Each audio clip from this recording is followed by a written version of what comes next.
Hello, welcome to another episode of Develop with WP. As always, my name is Bobby and I will be your host today. Today we're going to be covering a PHP function called array filter. Just quickly and at a high level, what is array filter first? So array filter is a function that allows you to pass it an array of data, hence the name array filter. And then you're also able to pass it a callback function, and then that function's purpose is to check each value in the array against some type of conditional logic, like is it equal to this or greater than this. And based on that check, it'll either return that value, that individual value from the original array, or it won't.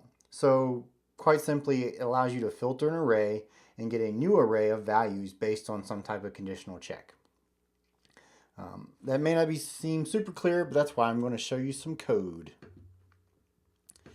So let's look at a really simple example. Right here we have an array called numbers, and it has the numbers 1 through 6.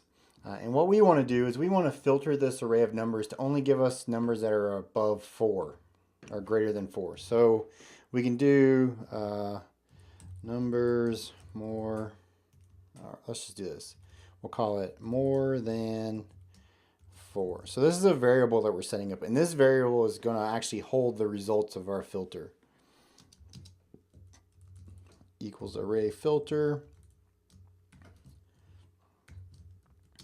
Array filter needs an array, so we're going to pass it the numbers array because that's the array we want to loop over. Then we're going to create an anonymous function. All right, and then in here we're going to put our conditional check. So we're going to say return to us any values that are greater than or equal to 4. So what's going to happen is this data variable that you see here is a temporary placeholder variable. So what happens is each time that array filter loops, the first time through, data is going to equal 1. And so it's going to get down here and it's going to say data greater than or equal to, or it's going to say 1 greater than or equal to 4. Well, 1 is not greater than or equal to 4, so it won't return it. It'll just skip it. And it'll keep going until it finally gets to 4, and at this point data equals 4. And we'll see that 4 is greater than or equal to 4, so it's going to actually return us that number 4, and it's going to put it into this variable more than 4. And it's just going to keep going through there and checking every value against this conditional to see whether or not it should pass. So let's var dump more than 4 to see what we got. All right, cool. So you can see here we actually have a new array of the values 4, 5, and 6. And that's what we wanted. We were looking for just the numbers in this array that were above 4. Another thing to point out is our numbers array.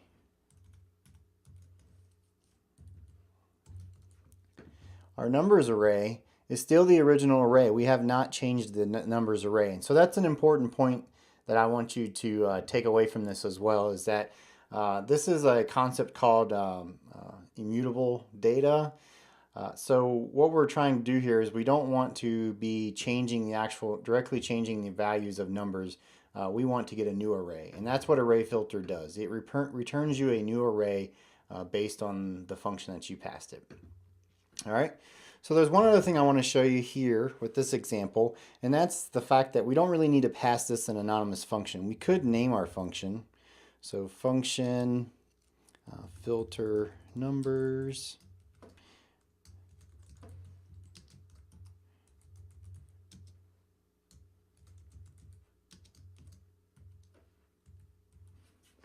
All right, and then we can take this and replace our function with it. The only difference is you're going to put it in quotes. So filter numbers, let's do that. Let's see if we still get our value. All right, so we still get the same thing. Just to prove it, we'll change this to a 3. So we should now have 4 values down here, 3, 4, 5, and 6. And you see we do. So that's just another thing to think about. The use case for this is, say for example, you knew you were going to be filtering numbers quite often, or you're going to be doing some type of filtering of some sort. So instead of writing that anonymous function every time, you could actually put this function in its own array and just pass that into array filter. In another video, we're going to take this a step further and do some more stuff using a concept called closures. But first, we need to learn about closures. So I'm just going to stop here with this, but just know there are cooler ways than even this to actually do these filters.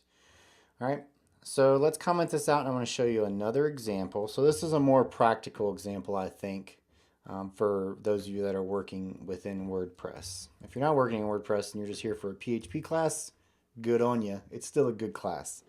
Okay, so what we have here is I've created some fake objects, which I'm acting like these are post objects that you would probably get if you queried WordPress. Of course, my post objects don't have near all the different properties that a post object has, but we do have title, ID, and author. And I have 3 of them, and I've put them into a posts array. So now down here, posts array consists of 3 post objects, all right, which are these objects. So what we want to do is, and this is a common thing, is we want to filter this list of posts, and we only want the posts that have been authored by me, Bobby Bryant. So we'll go Bobby equals array filter.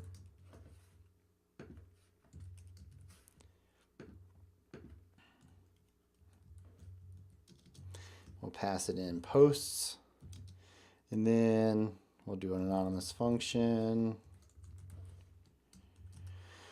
and we'll say return data. Now data this time is an actual object, so it has properties. So we're going to go data author. We want the author property equals, equals BOBBY All right. So we just want the post that I've authored. Yep, I gotta save it. I gotta save it. I think that's what I gotta do. Oh, I gotta call it. I gotta call it. All right, hang on. We got our function. Let's actually var dump it. Var dump. Bobby. Booby. Yeah, Booby. All right, there you go. So now you can see that instead of having 3 posts, we actually have just 2 posts now, and they're just the posts that I authored. Again, similar to the other example, we could have actually wrapped this up in a function, but I'm going to leave that to the next version that we do again when we have closures, because you're going to see that it's just a whole lot cooler once we have closures and understand that concept. But again, I just wanted to show you that you can actually still use filter to filter out an array of objects as well. So there's really no limit to what you can filter. It's just whatever you're looking for. I mean, we could have went and looked for post ID equals 2. Let's do that.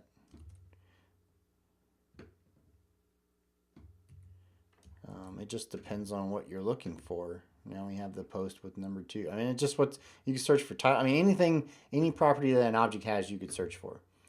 All right, so that's it for this lesson. I hope array filter is more understandable to you.